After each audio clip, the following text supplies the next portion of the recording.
Hello YouTube, Kopitar here to talk about Encore. We're going to be looking at everything from her attacks, her echoes, and her forte, okay? So, today I finally brought her to level 60 and her level 60 weapon, okay?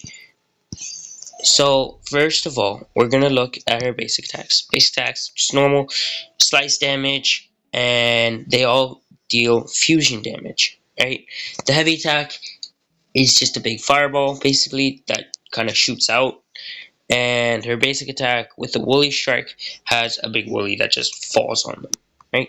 Now, her resonance skill is the two woolies just minigun the enemy and shoot it like a jillion times and do a bunch of damage. Then her forte circuit, when it's full, forte circuit, if you do not know what that looks like, there's this red bar down here, right? The red bar right here is the forte circuit. So right now it's almost full, right? Now, once that is full, she becomes in a damage reduction state, where she gets less damage. As you can see here, you will not be getting hit by 70%, right? This is considered as resonance liberation damage, which means that later in the echo section, we will be looking for resonance liberation damage. Now, her resonance liberation is actually very, very strong. As long as you have it up, she will become a close dealing character. Close damage dealing character. So you're going to be always close to the enemy, and you have to be very careful about not dying. Right? During the resonance liberation, while she is in that state, and if she does achieve max forte circuit, you will become in the damage reduction state, and as she charges it up, she will also bring the enemies closer and deal damage. As she does that, that damage is pretty considerable as well. Okay, all of these are very simple, and it's a pretty straightforward kit.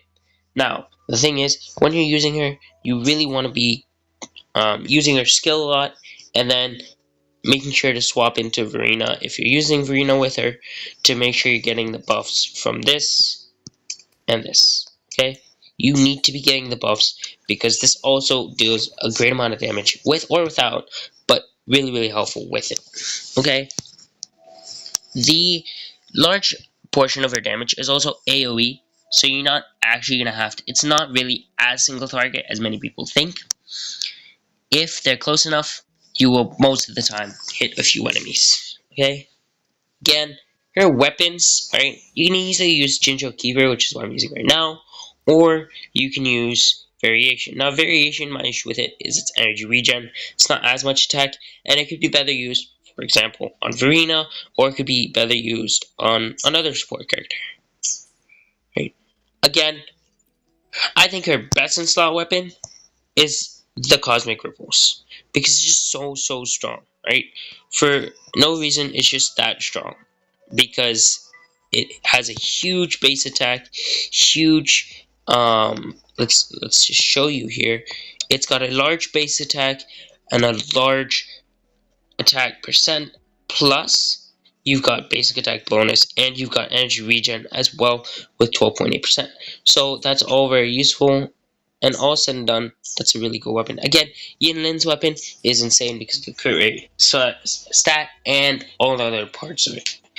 Of course, I don't think a lot of people are gonna pull for that weapon, or at least multiple copies for not Yin Lin, because that shit's expensive, bro. I don't know. And so, again, energy recharge, as stated, with the variation weapon, you really don't really need it, because you get energy recharge in your Echo substats.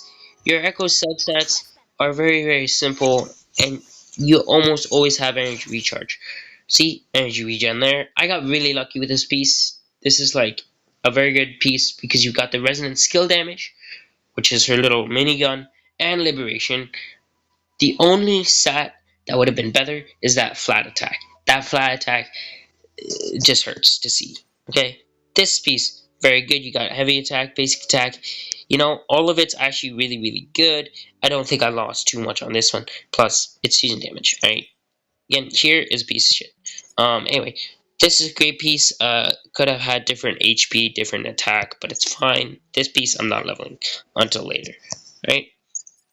So again, the Inferno Rider, you really want that as her like in place character because it not only deals an insanely large amount of fusion damage, it also gives you 10% bonus damage. I think. Why is it all? Oh, okay, there we are. See, as you can see, after the final hit, increase current character's fusion damage by 12%, basic attack damage by 12%. That's super, super good. Alright, you get a huge amount of damage from that Inferno Rider buff. So I'd say use that as the main buffer. Okay, again, when you look at the Forte, you're going to want to upgrade the Forte circuit and the resonance skill pretty high. But the resonance liberation is really good. So I'd say like all three of these are really high, but this one as well. So it's like all of the Forte is really strong, really useful, and I really suggest upgrading all four of these. Intro skill, well, you can if you want, but like, bro, why? Why would you do that? Most of her damage is not from the intro skill, right? So you wouldn't need to.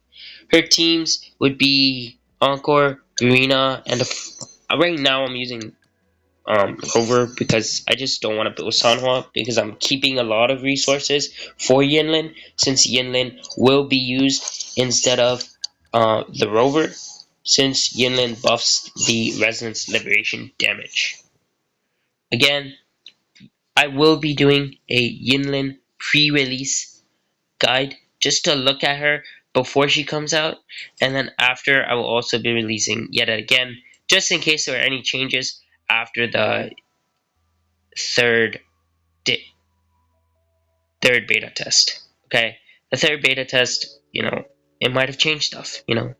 So again, her rotation is very simple. Verena, quick swap into Verena, attack a bunch, try and get some healing in, some buffs. Then go to Encore, attack, attack, attack until you become in the damage reduction state. Swap to Verena, uh, put some more buffing just to refresh it. Then go back to Encore once she's done doing her damage reduction. Put the skill in, swap again. It's a very quick swap character, very easy to use, but you can always be doing damage with her. You're never going to lose out. Again, for the Resonance Liberation, you really want to keep her on that as long as possible. You do not want to lose the damage that is being given by the Resonance Liberation. You want to stay there as long as possible until she does the damage reduction state attack, her Forte circuit. Right? Once she does Forte circuit in her Resonance Liberation, your Resonance Liberation is done. It is finished.